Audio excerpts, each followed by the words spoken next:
இல்ல திமுகவுடைய பிரதிநிதித்துவம் இல்லைன்னா திமுக கேண்டிடேட் இல்லைன்னு சொல்றீங்களா? அதை நேராவே சொல்லுங்க, தப்புன்னு இருக்கு. திமுக போடணும்னு கேக்குறீங்க. அது இப்போ தோழமை கட்சியோடு பேசிட்டு இருக்காங்க.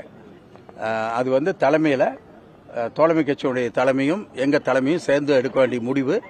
எனவே அந்த முடிவு தான் கட்சி என்ன முடிவு எடுக்குதோ அந்த முடிவு 100% எங்க கட்சிக்காரங்க ஏத்துக்கிட்டு செய்வாங்க. அதுல ஒன்றும் சந்தேகம் இல்லை.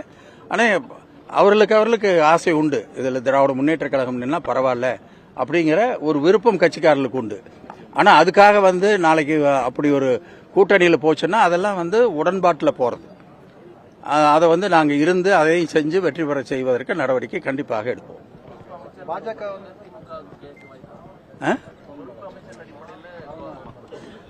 இல்ல, அதாவது நாங்கள் போய் எங்க தலைமையில வந்து பேசுறத நான் வந்து பிரஸ்ல வந்து வெளிப்படையா சொல்றது சரியா இருக்காது.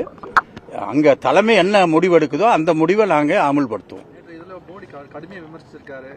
திமுக வந்து கொள்ளையடிச்சிருக்காங்க, அவங்க பணத்தெல்லாம் எடுத்து நாங்க திருப்பி கொடுப்போம், மக்களுக்கே திருப்பி கொடுப்போம்னு சொல்லி விமர்சிச்சிருக்காரு. குடும்பாட்சி நடக்குது அப்படின்னு சொல்லி விமர்சனம் பண்ணிருக்காரு. தொடர்ச்சியான விமர்சனங்கள் இது மாதிரி எப்படி?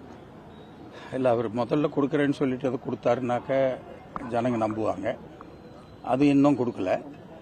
இங்க இருந்து இப்படி சொல்றதெல்லாம் குற்றச்சாட்டை வந்து ஒரு பிரதம அமைச்சர் அளவுல இப்படி பேசுறதே வந்து இதுவரையில நம்ம பார்த்ததில்லை. எத்தனையோ பிரதம அமைச்சர் இருந்தாங்க.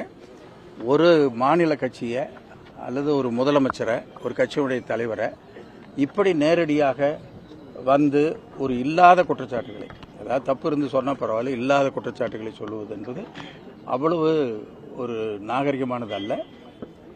எனவே அவர் பிரதம அமைச்சராக இருக்கிற காரணத்தால் இதற்கு மேல் நாங்கள் சொல்வதும் கூட நாகரிகம் அல்ல.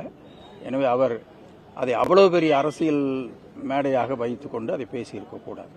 அடுத்தடுத்து திரும்ப ஒரு குறிப்பிட்ட சில காலங்களிலேயே இது பெரிய நாடாளுமன்ற பாதிப்பு ஏற்படுத்தும். கண்டிப்பா பாதிப்பு ஏற்படுத்தாது.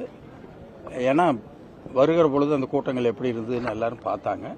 அதனால இந்த பாதிப்பு என்பது இதெல்லாம் எதிர்நோக்கி தான் திமுக இருக்கு. திமுக வந்து எதுக்கும் வந்து சலிச்சு போய் இல்லை. மக்களுக்கு கடுமையாக தளபதி அவர்கள் இந்த கடந்த 3 ஆண்டு காலமாக உழைத்திருக்கிறார். பல திட்டங்களை கொண்டு வந்திருக்கிறார். நீங்க வந்து வரிசையா நான் சொன்னா மணிக்கணக்கில் ஆகும். பெண்களுக்காக கொண்டு வந்த திட்டத்தையே வரிசையா நீங்க போடுங்க. ஃபர்ஸ்ட் போட்டது கட்டணமில்லா பேருந்து பயணம். இதுவரையில் எந்த ஸ்டேட்லயும் அதை பண்ணல, தமிழ்நாட்டில் தான் பண்ணியிருக்காங்க. குழந்தைகளுக்கு காலையில உணவு திட்டம், அதெல்லாம் ஒரு அரசியலுக்காக கொண்டு வந்தது அல்ல. அந்த குழந்தைங்க ஸ்கூலுக்கு ஒழுங்கா வர்றதுக்கு முடியாம இருக்கு, அவங்கள வர வைக்கணுங்கிறதுக்காக கொண்டு வந்த அந்த திட்டம் வேற எந்த ஸ்டேட்லயும் கிடையாது. மகளிர் உரிமை திட்டம் வேற எந்த ஸ்டேட்லயும் இல்ல, தளபதி தான் கொடுத்தாரு. 1,15,00,000 பேர் கொடுத்திருக்காரு. எல்லாரும் நினைச்சது ஒரு 10 லட்சம் பேர் 20 லட்சம் பேருக்கு கொடுத்துட்டு ஏமாத்திடுவாங்கன்னு நினைச்சாங்க. ஆனா 1,15,00,000 பேருக்கு கொடுத்திருக்காங்க.